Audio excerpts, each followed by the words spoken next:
बिस्मिल्लाहिर्रहमानिर्रहीम। आमिना को इंतज़ार था, शौहर की वापसी का इंतज़ार। वो एक एक घड़ी गिन रही थी। सुहागन की गमगीन रातें और ज़्यादा उदास होती हैं। वो लोगों से पूछती रहती कि तेज़ ऊँट पर शाम से मक्का का सफ़र कितने दिन में तय हो सकता है, और अब्दुल मुत्तलिब जब कभी तिजारत के लिए जाते हैं तो शाम में कितने दिन ठहरते हैं। इन बातों से वो अपने दिल को बहलाती, एहसास जुदाई को थपकियाँ और गमे फ़रक़त को लोरियाँ देती। शाम से वापस आने वाले खबर देते कि हमने फ़लाँ पहाड़ के दामन में अब्दुल्ला को जाते हुए देखा था। उस पड़ाव पर अब्दुल्ला ठहरे थे। फ़लाँ नखलस्तान में अपने ऊँटों को वो चारा खिला रहे थे, मगर शाम से वापसी का हाल कोई न बताता। जिस रास्ता से अब्दुल्ला गए थे वो आमिना की निगाह में था। वो दिल ही दिल में खुश होकर कहती कि उन्हें खजूरों की ओट से वो आफ़ताब की तरह तुलू होते दिखाई देंगे।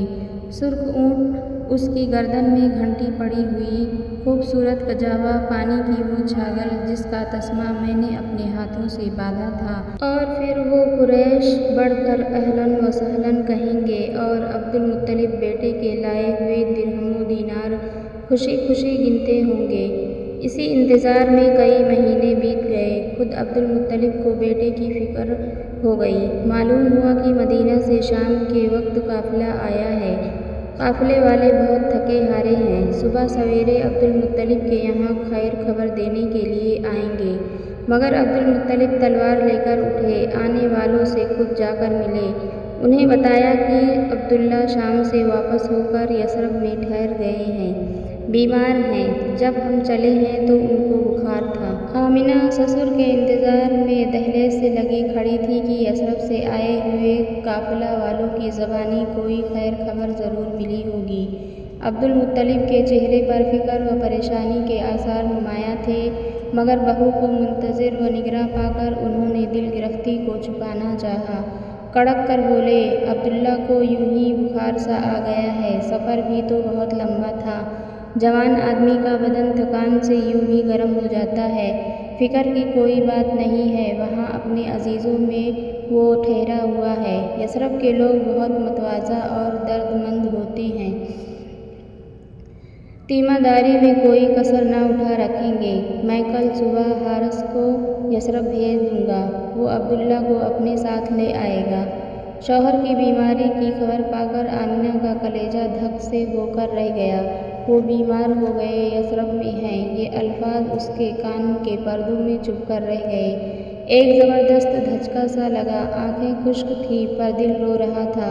वो उसी हालत में टहलने लगी। गम के बोझ से वो दबी जा रही थी। रह रह के दसियों बीसियों वसवसे ज़हन में आते थे। उम्मीद बढ़ती तो आँखें चमक उठती, और आस टूटती तो चेहरे पर धुंधली छाइयाँ सी नमूदार हो जाती। उसके तसव्वुरात का एक पाँव दरिया में और दूसरा साहिल पर था, उम्मीदों की धूप छाँव सी। बीवी सुहागनों और नई नवेली दुल्हनों को उस ज़माना में गम न करना चाहिए। ये नाजुक दिन हंसी खुशी में गुजारने चाहिए। कनीज़ के इस कहने पर आमिना के चेहरे पर शर्म व हया की सुर्खी दौड़ गई। मगर वो बीमार है, परदेस है। और आमिना की बात पूरी होने से पहले कनीज़ झट से बोल पड़ी, तो क्या हुआ, तंदुरुस्त आदमी ही तो बीमार हुआ करते हैं। इसमें दिल थोड़ा करने की क्या बात है। मेरे बड़े भाई बीमारी दूर करने का अमल जानते हैं। मैं उनके पास अभी जाती हूँ। उन्होंने यहीं मक्का में बैठे बैठे मंतर पढ़कर यसरब की तरफ फूँक दिया तो चुटकी बजाते बीमारी जाती रहेगी। ला तो हुबल उनकी सुनते हैं, और उज़्ज़ा उन पर बहुत मेहरबान हैं। अब्दुल मुत्तलिब लोगों के झगड़े चुकाने और ज़रूरी बातों में मशगूल करने के लिए दारुल नदवा चले गए।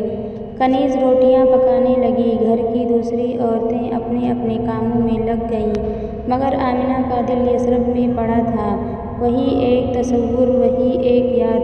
पाकबाज औरत की दुनिया शौहर के सिवा और कुछ नहीं होता।